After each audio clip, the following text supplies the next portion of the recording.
옛말에 아니 뗀 굴뚝에 연기 나랴. 그죠? 아니 뗀 굴뚝에 연기가 날 수 있나요? 네. 어떻게 날 수 있죠? 유언비어를요. 맞아, 요즘은 참 진리가 무엇인지 모를 정도로 유언비어가 난무하고 있죠. 그래요. 그렇지만 사실은 아니 뗀 굴뚝에 연기가 날 수가 없어요. 그거와 마찬가지로 우리 마음 안에 힘든 것들, 우울한 것들, 어떤 분노하는 것들, 우리 마음 안에 이 감정들이 다 원인이 있다고 말씀하고 있습니다. 그래서 우리의 이런 것들을 나누는, 오늘은 내적 치유의 시간을 여러분하고 같이 나누는데, 오늘은 마태복음 이 말씀은 어떤 제목이 뭐예요? 씨 뿌리는 자의 비유죠. 근데 저는 이거를 제가 다시 제목을 직접 만들었는데, 네 가지 밭의 비유라는 그 말씀이 훨씬 더 정확하다는 생각이 들어서 오늘 네 가지 밭의 비유라는 말씀을 가지고 여러분하고 말씀을 나누려고 합니다. 우리가 내적 치유를 공부하면서 제일 위험한 것이 무엇이냐? 나는 괜찮은 사람이야. 나는 문제 없어. 내적 치유는 나하고 전혀 상관이 없는 거야. 이렇게 생각하는 사람은 제일 위험한 사람이라는 것이에요. 문제를 볼 때 문제가 해결이 되는 거지, 내가 나의 문제를 보지 못하면 그 사람은 결코 바뀔 수가 없고 성숙한 그리스도인이 될 수가 없다는 것이에요. 그래서 여러분, 문제를 봤을 때 그것에 대해서 내가 이것밖에 안 되는 사람이라고 자신을 정죄할 필요도 없고, 그것들을 하나하나 발견해 나가는 것을 여러분 감사하게 생각하셔야 됩니다. 문제를 보는 자만이 그 문제를 풀 수가 있어요. 우리가 지난 시간에 얘기한 것 같이 그 네 가지 부류가 있다고 그랬잖아요. 나도 알고 남도 알고, 나는 아는데 남이 나를 모르고, 나도 모르는데 남이 나를 알아요. 거기까지는 괜찮다고 그랬죠. 왜냐면 내 모습을 다른 사람이 봤을 때는 내 모습을 보는데, 내가 모를 때는 그 사람이 나에게 좋은 겉면으로, 좋은 친구로서 얘기해주면 우리는 노력해요. 그 문제를 가지고. 그렇지만 가장 힘든 것은, 가장 고치기 힘든 그 부분이 어디냐? 남도 모르고 나도 모르는 내 안의 문제를 보지 못하는 것. 그럴 경우에는 평생 못 고치게 돼요. 그럼 평생 못 고치게 되면 어떻게 되냐? 3살 때 버릇이 80까지 간다는 거. 옛날에는 80까지 못 살았어요. 그 얘기는 뭐냐? 3살 어렸을 때 받은 그 모든 것들이 죽을 때까지 간다는 그 말하고 똑같다는 거예요. 우리는 하나도 바뀌지 않고 죽을 때까지 우리의 모습으로 가는데 어떻게 가냐? 많은 사람들에게 아무런 영향력 없이 그저 나만 먹다가 나만 살다가 내 영역 속에 빠져서 그냥 죽고 마는 연약한 존재밖에 될 수 없다는 것입니다. 그래서 오늘 성경에 말씀하는 네 가지 밭의 비밀, 이것을 여러분이 꼭 마음속에 새기는 귀한 시간이 되시고, 이것들을 캐내는 귀한 은혜의 시간들이 되시기를 축복합니다. 오늘 여기에서 본문에서 읽었던 것 같이 씨는, 오늘 농부가 씨를 뿌렸어요. 그리고 그 밭에다 씨를 뿌렸는데 네 가지의 밭이 나와요. 첫 번째 밭은 무슨 밭이에요? 길가밭. 두 번째 밭은? 세 번째 밭은? 네 번째 밭은? 좋은 땅이죠. 할렐루야. 네, 그래요. 이게 네 가지 밭이 있어요. 그런데 이 길가밭은, 이 밭이라는 것은 지금 성경에서 우리의 마음을 표현하고 있습니다. 인간의 마음을 밭으로 표현하고 있고, 씨는 하나님의 말씀입니다. 하나님의 말씀이 밭에 뿌려졌어요. 우리 마음 안에 뿌려졌어요. 그런데 첫 번째 길가밭에 뿌려졌을 때 어떤 현상들이 나타났습니까? 길가밭에 우리 마태복음 13장 4절을 다 같이 읽겠습니다. 시작. 뿌리새 떨어는 길가에 떨어짐에 새들이 와서 먹어버렸고. 그래요. 여기에서 길가는 딱딱하게 굳어 있어요. 딱딱하게 굳어져 있는 땅에다가 씨앗을 뿌리니까 그것은 그 땅 속으로 스며들 수가 없어요. 어떻게 돼버려요? 그냥 지나가다가 새가 그 씨앗을 보고 와서 주워 먹어버려요. 하나님의 말씀이 우리의 심령 안에 딱딱하게 굳어버리는 심령 안에 아무리 뿌려져 봤자 그것은 누가 새가 와서 원수가 와서 다 먹어버린다는 것을 말씀하고 있습니다. 그렇다면 길가밭은 무엇을 의미할까요? 길가밭은 우리의 딱딱한 마음을 표현하고 있습니다. 단단하게 굳어버린 마음. 우리 안에 지난 시간도 얘기했지만 우리의 자아상, 너는 안 돼, 너는 못해, 너는 노력해도 안 되는 아이야. 제 안에 있었던 것은 너는 노력해도 안 되는 아이였어요. 그리고 또 어떤 사람 얘기 들어보니까 네가 잘 되면 내 손에 장을 찢어. 이렇게 말하는 아버지가 있더라고요. 그리고 또 이런 사람도 있었어요. 네가 태어날 때 집이 망했어. 너는 집안에 부름을 가져온 아이야. 너는 차라리 안 태어났으면 좋았었을 거야. 이런 소리를 잘하는 사람들도 있었다는 거예요. 이런 길가밭, 이런 딱딱하게 굳어있는 심령들이 아무리 하나님의 말씀을 외쳐도 너는 존귀한 자야, 너는 보배로운 자야, 이런 말들이 그 심령 가운데 심어질 수 있겠냐는 것입니다. 그래서 이 길가 딱딱하게 굳어버린 그 하나님의 말씀이 스며들지 못해서 결국은 사단이 그것을 먹어버린다는 것입니다. 그렇다면 우리 두 번째 밭을 한번 보겠어요. 마태복음 3장 5절에서 6절 말씀 다 같이 읽겠습니다. 시작. 더러는 흙이 얕은 돌밭에 떨어짐에 흙이 깊지 아니하므로 곧 싹이 나오나 해가 돋은 후에 타서 뿌리가 없으므로 말랐고. 아멘. 여기에서 돌밭에 대해서 얘기하고 있습니다. 돌밭에 씨를 뿌릴 때 약간의 흙이 있어요. 그래서 조금 뿌리를 내렸지만 해가 비치면 더 이상 버틸 수가 없어서 말라 죽게 된다는 것입니다. 우리 마음에 돌들이 있다는 것은 여기에서는 상처를 의미해요. 큰 돌, 작은 돌. 우리 안에 큰 상처가 있으면 우리 마음 안에 큰 돌로 자리를 잡을 것이고 조그만 상처들은 조그만 돌로 자리를 잡겠죠. 그러면 이 바닥에 돌들이 있으면 어떻게 돼요? 씨앗이 뿌리를 내릴 수가 없다는 것입니다. 그래서 어떻게 되냐면 그 자라오는 환경 속에서 주로 상처들은 어떤 상처들이 우리 안에 있게 되냐면 어릴 때 부모님이 갑자기 돌아가신다든지 어떤 성폭행을 당했다든지 아니면 누구에게 배신당한다든지 아니면 또 커서는 이혼을 당한다든지 아니면 커서 어떤 상처들 많잖아요, 여러분. 사람을 인해서 내가 피해를 크게 본다든지 이런 것들이 우리 안에 그 사람을 용서하지 않고 놔둔다면 이것은 돌이 되어서 우리의 하나님의 말씀이 우리 안에 심겨지지 못하게 하는 그런 악영향 것이에요. 많은 사람들은 그래요. 우리 그 사람을 용서하는 작업을 합시다. 그러면 싫어요. 내가 왜 그 사람을 용서해야 돼요?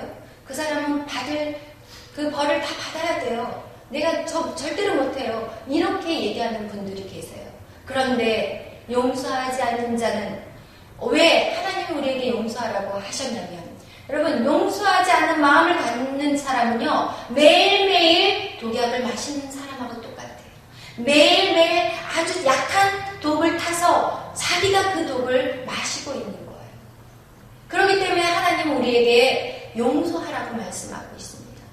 그 용서하는 작업을 할 때 이 돌들을 캐내는 작업과 똑같다는 것입니다. 그래서 우리가 그것들을 계속해서 캐내는 작업을 해야 돼요. 그리고 또 우리는 사람과의 그 관계에서의 상처를 해결하지 않으면 그것이 왜 문제가 되냐면 사람을 믿지 못하는 믿지 못하는 마음이 누구한테도 영향이 되냐면 하나님에 대한 것까지 영향을 받게 돼요. 그래서 사람을 미워하고 사람에게 많은 상처를 받으면 하나님에 대한 분노를 갖고 있어요. 결국은 자기가 선택하고 자기가 결정한 일인데 자기가 그 일들을 해서 자기가 상처를 받아놓고 누구를 원망하냐면 하나님을 원망해요. 하나님 왜 그 사람을 만나게 해주셨어요? 하나님 왜 그렇게 저에게 그 사람을 안 만나게 됐으면 선악과 나무가 없었어도 안 따먹었을 거 아닙니까? 라는 그런 말도 안 되는 억지를 하나님 앞에 부리게 된다는 것이에요. 그래서 결국 그 상처로 인해서 인간 관계는 당연히 좋지 않겠지만 그 관계의 영향이 하나님 앞에까지 가기 때문에 우리의 상처, 우리의 돌들은 반드시 제거해야 된다는 것이에요. 그리고 우리 안에 그런 것들이 있잖아요. 하나님은 다르겠지. 그러면서 하나님 앞에 기도를 해요. 문제의 제목을 가지고 하나님 이걸 이루어주세요. 그러면서 기도하다가 열흘 기도해요. 응답이 없어요. 20일 기도하다 응답이 없어요. 40일 기도해도 응답이 없어요. 하나님도 똑같은 분이구나. 하나님도 나의 필요를 채워주시는 분이 아니야. 자기의 어떤 그런 상처를 가지고 하나님 앞에 나아갈 때 우리는 하나님이 이것을 해결해 주지 않는다는 것을 생각하면서 하나님도 똑같은 분이라고 우리가 생각해 버리는 수가 많아요. 그리고 또 반면에 내가 아직도 부족하나 보다. 그냥 나는 그냥 이러다가 살다가 말아야 되겠다. 이런 식으로 어떻게 보면 끝까지 주님 앞에 기도하지 못하는, 하나님을 신뢰하지 못하는 그런 모습으로 살아간다는 것입니다. 그래서 우리는 돌들을 제거해야 돼요. 그 다음에 세 번째 박, 우리 마태복음 13장 7절 말씀을 읽겠습니다. 시작. 더러는 가시떨기 위에 떨어짐에 가시가 자라서 기운을 막았고. 아멘. 가시떨기의 밭. 가시떨기가 있는 그 밭에 씨가 뿌려졌을 때는 이렇게 땅 속에서는 이제 뿌리를 좀 내렸어요. 그리고 이제 올라와요. 올라오는데 뭐가 막혀 있어요? 이 가시가 막혀 있어요. 막 찔려요. 그리고 이 찔리다 보면은 이제 이 기운이 약해서 여기를 더 이상 뚫고 나오지를 못해요. 그래서 가시떨기의 밭은 이것을 해결해야 돼요. 그래서 많은 사람들은 예수를 믿고 무슨 일을 하냐면 가시 덤불을 이렇게 쳐내는 작업을 해요. 그게 바로 그 잠깐 회개하는 작업을 해요. 그런데 그 그런 가시떨기의 특징은 뭐냐? 굉장히 빨라요. 다시 일어나는 게. 금방 쳐내도 그 다음날 되면 벌써 쭈삣쭈삣 올라오고 며칠 지나면 이게 다시 제자리로 올라와요. 이게 굉장히 강해요. 그래서 우리가 예수를 믿으면서도 우리의 죄를 계속 하지만 그 죄를 어떻게 돼요? 똑같은 죄를 또 지어요. 그리고 회개해요. 그리고 똑같은 죄를 또 지고 회개하고 또 짓고 회개하고. 이것이 지금 모든 우리 크리스찬들의 가장 아픔이라고 저는 생각해요. 왜? 제가 그것이 너무 아팠어요. 머릿속에서는 하나님의 말씀에 순종해야지. 근데 저의 감정은 컨트롤이 안 돼요. 그리고 다시 기도하면서 회개하고 다시 새 마음을 먹고 또 하고 또 좌절하고 또 하고 또 좌절하고. 그것을 뽑아버리지 않는 이상은 우리는 계속해서 그 작업을 해야 된다는 것입니다. 그래서 가시떨기를 어떻게 해야 돼요? 뽑아내는 작업을 해야 돼요. 뿌리채 뽑아내는 작업을 해야 돼요. 뿌리채 뽑아내버리지 않으면 이것이 계속해서 이게 그 벌식력이 강하기 때문에 그 씨앗이 제대로 좋은 열매를 거둘 수가 없다는 것입니다. 그렇다면 이 가시떨기는 우리 마태복음 13장 22절 가시떨기는 무엇인지 우리 한번 읽어볼까요? 마태복음 13장 22절 말씀입니다. 뿌려진 것은 말씀을 들으나 세상의 염려와 재물의 유혹에 말씀이 막혀 결실하지 못하는 자요. 아멘.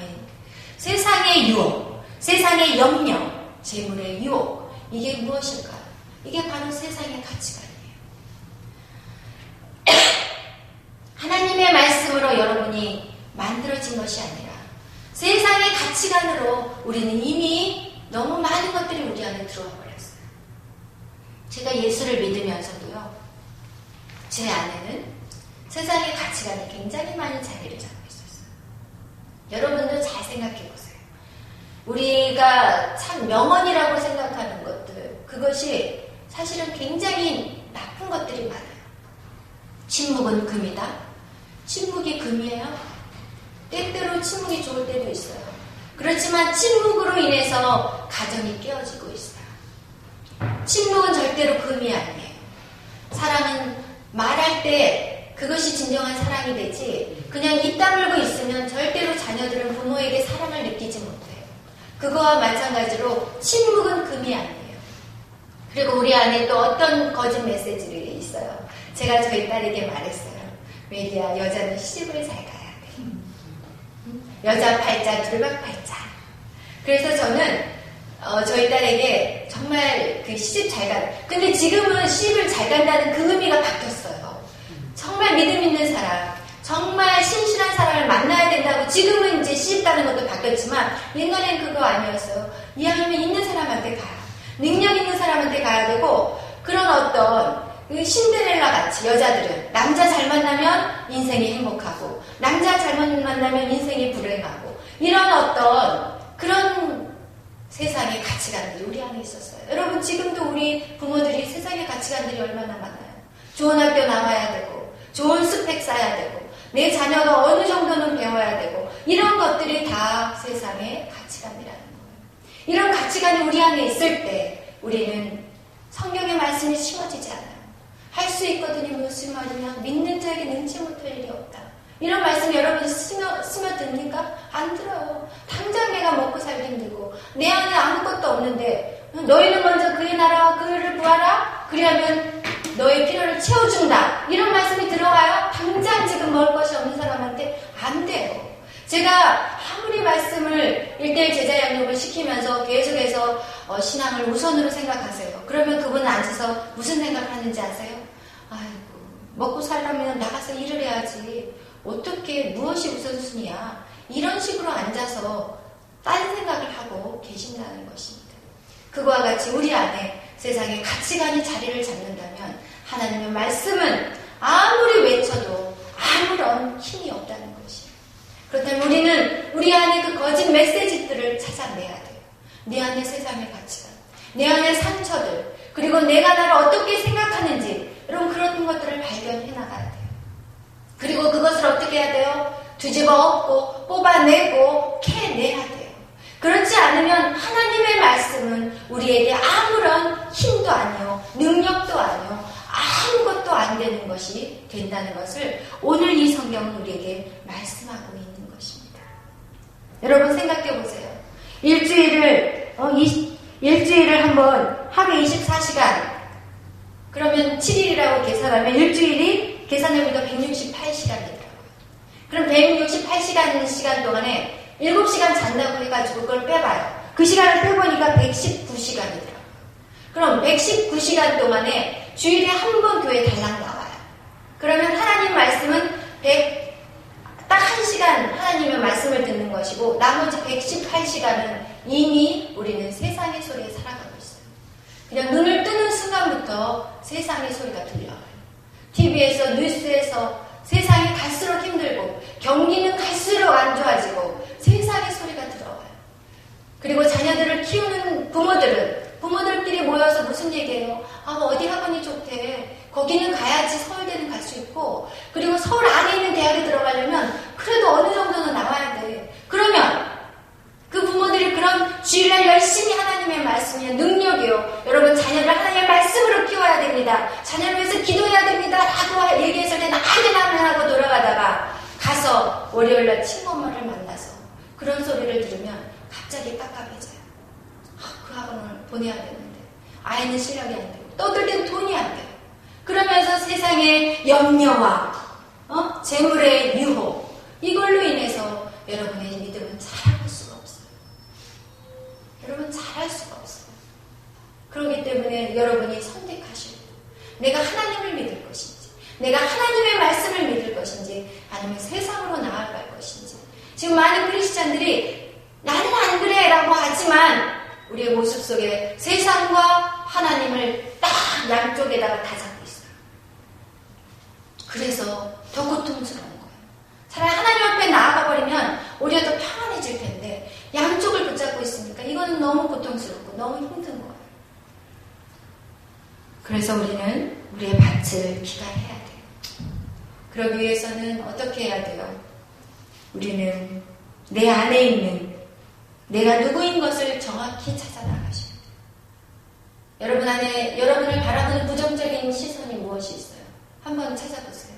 여러분을 뭐라고 생각하세요? 제가 가끔씩 우리 중고등부 아이들한테 물어볼 때가 있어요. 너는 이 자연에서 너를 표현한다면 너는 어떤 존재인 것 같아? 그랬더니 어떤 아이가 저는 잡초예요 그러더라고요. 왜?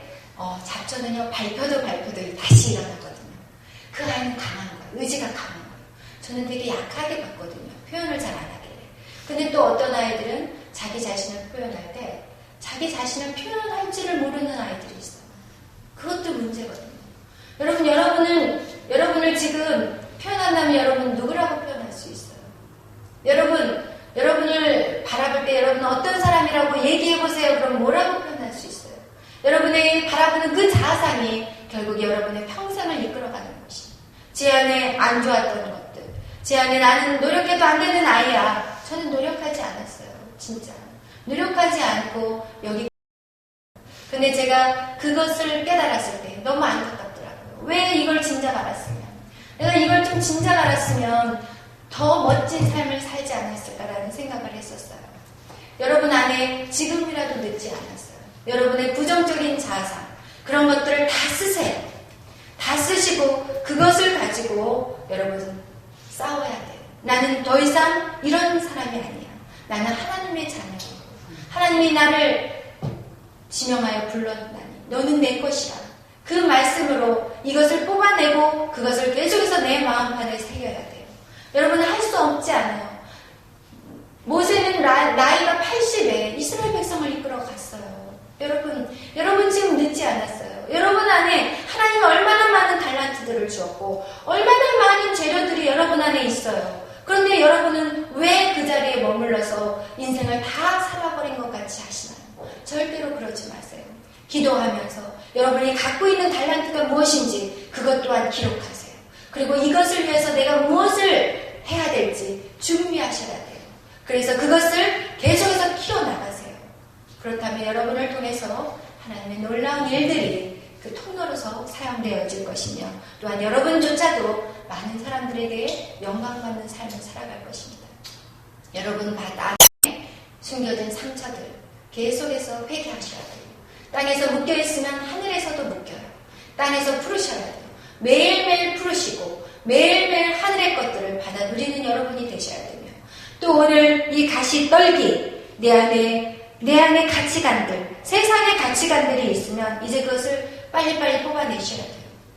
어떤 분이 제가 이런 얘기를 했어요.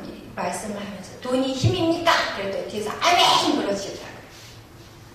집사님이 돈이 힘입니까? 그러니까 아멘! 평상시 아멘도 안 하고 맨날 졸던 분이세요. 그런데 막 돈 얘기가 나오니까 눈이 바싹 반짝하더라고요. 저도요 미국에서 미시간 그랜드래피드에 살 때는요 제가 직장 생활을 못했어요. LA에서 살 때는 돈을 벌었거든요. 많이 벌었어요. 저 한 달에 한 주에 1,000불씩 벌었으니까 한 달이면 4,000불을 벌었어요. 그런데 미시간에 딱 갔는데 제가 할 수 있는 일이 없었어요. 왜냐면 저는 이제 의류 쪽 의상 디자인 공부를 해가지고 패런 쪽으로 일을 했기 때문에 그러니까요 나가기가 싫더라고요. 마켓을 가기가 싫어요. 굉장히 우울하더라고요. 왜요? 돈이 나에게 힘이었어요. 여러분을 우울하게 하는 것이 무엇인가요? 그것은 세상의 재물의 유혹이고 그리고 세상의 염려예요. 여러분 세상의 염려가 왜 와요? 여러분 안에 그걸로 인해 여러분이 힘들었기 때문에 그것이 여러분 안에 상처로 남아있는 것이에요. 여러분의 삶 속에서 물질로 인해서 어려움을 한번 딱 겪고 나면요 갑자기 물질이 힘이 돼버리는 거예요. 그리고 여러분이 이렇게 세상을 살아가면서 어떤 일이 딱 어려움이 한번 몸에 대해서 한번 딱 어려움이 생긴 사람들은요 몸이 우상이 돼버리더라고요. 암을 생각도 안 하고 건강했던 분이 암이라는 통보를 받고 그리고 그걸 깨끗이 치료를 하셨는데도 불구하고 그것이 그의 머릿속에 내리 항상 잡혀있어요. 그래서 모든 것 중에서 건강을 최우선으로 여겨요. 건강을 우선으로 여기지 말라는 얘기가 아니에요. 그런 모든 염려를 누구께 맡기라고요? 하나님 앞에 맡기세요. 여러분 하나님 앞에 맡기셔야 돼요. 세상의 염려, 재물의 유혹 이 모든 것은 사단이 주는 것들이에요. 우리 안에 기쁨을 잃어가고 하나님의 말씀으로 우리가 기쁨을 누리고 그 기쁨이 충만하면서 우리가 이 모든 일들이 막 더 많은 어떤 것들이 우리 안에 부어질 텐데 그 사단은 그것을 빼앗아 가기를 위해서 근심을 주고 염려를 주는 것이 여러분이 세상에 묶이기 시작하면서부터 근심이 찾아와요. 여러분 그것을 깨달으세요.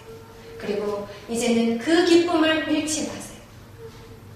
하나님 앞에 맡기시고 그리고 기쁨으로 여러분이 나아간다면 하나님이 좋은 만남도 주시고 좋은 것들을 내가 원하는 것들을 내가 성경에 보면 네가 심지 않은 것을 네가 거두리라. 그런 축복이 우리가 받아야 되지 않겠어요? 우리가 맨날 1 더하기 1은 2라는 삶을 살아가야 되겠습니까? 이것은 세상의 원리예요. 1 더하기 1은 2로 살아가는 것은 세상 사람이에요. 우리는 1 더하기 예수님. 이것은 엄청난 우리는 것들을 누릴 수 있다는 것이고 사단은 그것을 방해해요. 그럼 여러분 마음 안에 근심의 것들이 있다면 그것이 무엇인지 그 원인을 찾아내세요. 그리고 그 안에 예수의 말씀을 심어 넣으세요. 하나님이 우리의 힘이시고 하나님이 우리의 능력이에요. 이게 말씀에 나와 있잖아요. 그 말씀을 여러분 안에 심으세요. 아무것도 염려하지 말고 오직 기도와 간구로 감사함으로 하나님 앞에 아뢰어라. 여러분이 근심이 들어올 때 제가 그것을 체험하는 거가 뭐냐면 하나님의 말씀을 내 마음판에 새겨놓으니까 이제 제가 이거를 통해서 제 안에 있는 것들을 뽑아내고 뽑고 막 뒤집고 엎고 막 이런 작업을 하고 난 다음에 그 옥토밭 안에 하나님의 말씀을 심어놓지 않잖아요. 그러면은 또 언제 또 이게 날라와서 또 거기에다가 잡초를 뿌려놔요. 여러분. 그 깨끗이 준비된 옥토를 그냥 놔두지 마시고 계속해서 하나님의 말씀을 심으세요. 그러면 나중에 여러분 딱 물질의 염려가 딱 오잖아요. 그러면 제 안에 시편 말씀이 딱 떠올려. 23편 1편. 여호와는 나의 목자시니 내게 부족함이 없으리로다. 그 말씀이 딱 떠오르면서 근심을 밀어내버려요.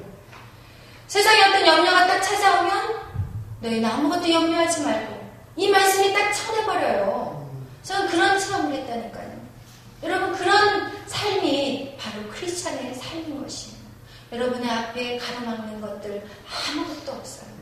주의 말씀으로 나아간다면 여러분 그러기 위해서는 이 3가지의 밭을 갈아엎으시고 뽑아내고 그리고 뒤집어 엎어서 옥토밭을 만드셔서 그곳에 하나님의 말씀을 심는 그 작업을 그것은 여러분이 하셔야 돼요. 마음 누구의 것이라겠죠? 바로 여러분의 것이에요. 유일하게 하나님이 주신 것이 우리의 마음이에요. 다른 것은 우리가 가진 게 없어요. 물질 없어요.